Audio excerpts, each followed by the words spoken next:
Hai guys, you guys nak tahu tak kereta ni model apa dan apa masalah kereta ni datang ke tempat kami? Jom kita dengarkan apa masalah kereta ni. Okay guys, ini adalah sebuah kereta Honda CR-V. So Honda CR-V ni datang daripada KL juga. So kereta ni mengalami masalah absorber terlalu lembut dan berbuai-buai. So bila bawa dalam keadaan tak laju pun dah rasa berbuai. You guys bayangkan kalau bawa dalam keadaan laju, memang terasa berbuai sangat. So biasanya customer akan cakap, kereta ni rasa macam sampan berbuai-buai. Jadi kami terus bawa masuk ke tempat tester machine untuk kita dapatkan bacaan ground contact reading untuk keempat-empat absorber.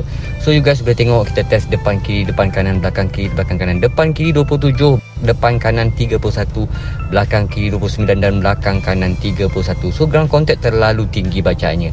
Jadi kita masukkan dekat hoist dan kita mula buka absorber keempat-empat side. Jadi setelah terbukanya absorber ni, kami tekan secara manual dengan tangan. Bila bacaan macam tu, kita nak tengok macam manakah conversion dengan rebound dia, adakah keras atau lembut. So you guys boleh tengok dengan satu tangan saja foreman kami tekan memang terlalu lembut. Jadi kami adakan ready stock yang dah siap buat 40% stiffer custom by 40% stiffer yang kami buat. So sebelum kami pasang, kami tekan secara manual dengan menggunakan tangan kederat foreman kami. You guys boleh tengok memang keras guys. Memang keras, dua tangan pun belum tentu boleh tekan.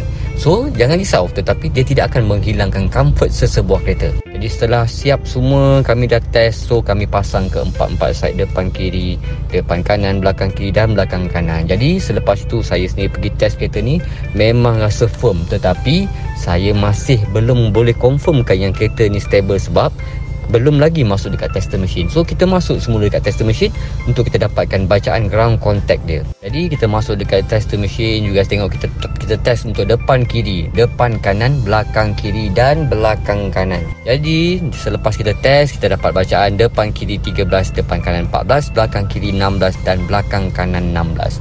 Jadi itulah cerita untuk Honda CR-V. Jadi kepada you guys kat luar sana yang menggunakan Honda CR-V, HR-V, apa jenis Honda, kalau you guys rasa kereta tu berbuai, jangan risau. Masuk dekat link bio saya ataupun di bawah ini ada nombor yang tertera di paparan skrin ni. Boleh roger saya direct, insyaAllah kita settlekan. So insyaAllah kita akan jumpa lagi dalam video seterusnya. Dan selamat menjalani ibadah puasa dan selamat menyambut Syawal yang akan tiba insyaAllah. So jumpa lagi dalam video seterusnya. Yang paling penting guys, Raiba Auto, whack the corner. Bye bye. Assalamualaikum.